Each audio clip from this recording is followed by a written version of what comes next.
السلام علیکم. بسم اللہ الرحمن الرحیم. نحمد صلی اللہ رسول الکریم. سورہ بقرہ کے 18 مرکزی موضوعات میں سے ہمارا چوتھا مرکزی موضوع امت مسلمہ ہے. اس کے 4 ضمنی موضوعات ہیں، جس میں سے دوسرا ہے تحویل قبلہ کا بدلنا. تو پہلے جب مکہ میں نماز شروع ہوئی، پوری سلسلہ شروع ہوا، تو قبلہ بیت المقدس تھا. جو یروشلم میں ہے وہاں پہ بیت المقدس کا قبلہ تھا. تو پھر یہاں پہ یہ آیات 144 سے 150 تک کی آیات آئی ہیں، اس میں تبدیلی قبلہ کی بات ہوئی ہے. تو بیت المقدس سے خانہ کعبہ سے کا قبلہ بنا دیا گیا، بیت المقدس خانہ کعبہ کو قبلہ قرار دے دیا گیا. اچھا، اس میں ہم بات کرتے ہیں قبلہ کے. تو اللہ تعالیٰ اس میں جو ہے نا کہ اللہ تعالیٰ کسی کا ایمان ضائع نہیں کرتا. اسی 143 میں ہے، اور اس سے پہلا ہے کہ 143 مقصد تبدیلی قبلہ اتباع کرنے والے اور نہ کرنے والوں کی اصلیت ظاہر کرنا تھا. اب بات یہ کہ قبلہ تھا، چونکہ پہلے یہود کا اور سب سے پہلے ان کا قبلہ بیت المقدس تھا، تو ان کو کچھ ایسے ہو سکے بندے جو کہ اس لیے وجہ قبلہ تو وہی ہے پرانا ہمارا جس پہ چل رہے ہیں. تو اللہ نے قبلے کو بدل دیا کہ کون بات سنتا ہے اور کون بات نہیں مانتا. 143 آیت میں دیکھیے گا.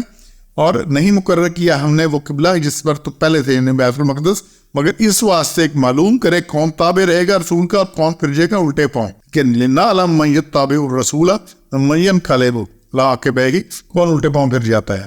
تو یہ بات بے شک کئی لوگوں پر بڑی باری تھی کہ یہ اس طرح سے. تو اللہ نے یہ اس کی حکمت کیا بتائی ہے.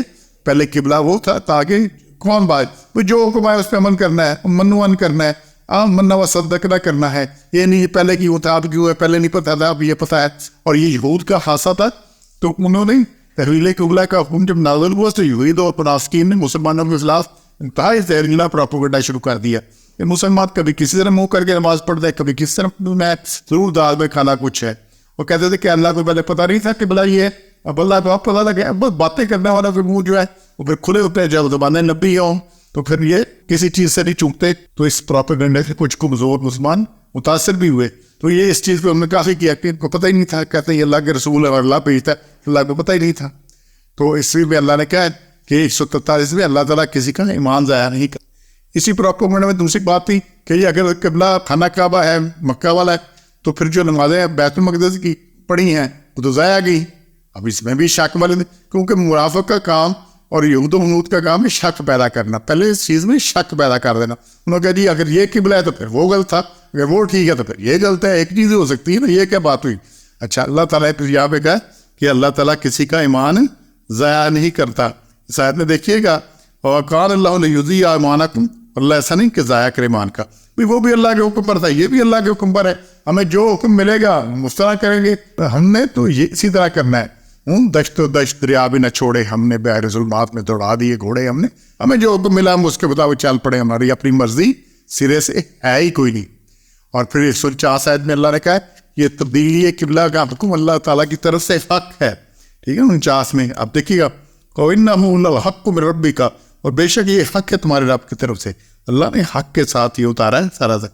اور پھر 150 میں اللہ نے کہا کہ جدھر بھی ہو منہ اپنا مسجد حرام کی طرف کرو، یہی حجت ہے، یہی سارا کچھ ہے. اب یہ جو تحویل قبلہ کا جب حکم آیا ہے تو آپ مسجد قبلہ تین جس کا اب نام ہے اس کے اندر آپ نماز پڑھاتے ہیں. اس سے پہلے مسجد بنی سلمہ کہتے تھے. اس وقت آپ وہاں پہ نماز پڑھا رہے تھے. تو ظہر کی نماز پڑھ رہے تھے اور نماز جماعت کرا رہے تھے. دور کے بیت المقدس کی طرف پڑھ چکے تھے کہ نماز ہی میں آپ نے اور سب مقتدیوں نے کعبہ کی طرف منہ پھیر لیا. اب ذرا اس کا محلے وہ دیکھ لیں کہ مکہ نیچے جنوب کی طرف ہے، مدینہ درمیان میں ہے اور بیت المقدس اوپر شمال کی طرف ہے. بالکل یہ 180 کا تقریباً اینگل بنتا ہے. تو پہلے شمال کی طرف منہ کر کے بیت المقدس کی طرف منہ کر رہے کے نماز پڑھ رہے تھے. تو نماز میں 2 رکعت پڑھنے کے بعد یہ حکم آیا 180 کے اینگل پر ٹرن لے لیا. تو ظاہر ہے امام صاحب سب سے آگے ان کی سنت ہے، وہ سب سے پیچھے دوسری طرف آگے کھڑے ہوئے ہوں گے تو پھر ہی ہوا ہوگا نا. تو سب نے نماز میں کھڑے اسی حکم کی تعمیل کی اور سب نے قبلہ بدل لی. کسی نے سوال نہیں کیا یہ کیوں ہے جی، پہلے کیا تھا اب کیا، کیوں نہیں بیچ میں ہی آ گیا. صبر نہیں ہوتا کہ بعد میں کر لیں گے. تو یہ ہے سمعنا وأطعنا، سنا اور اطاعت کی. آپ نے نماز میں قبلہ بدلا ہے تو سب نے مقتدیوں نے وہیں منہ پھیر لیا قبلے کی طرف.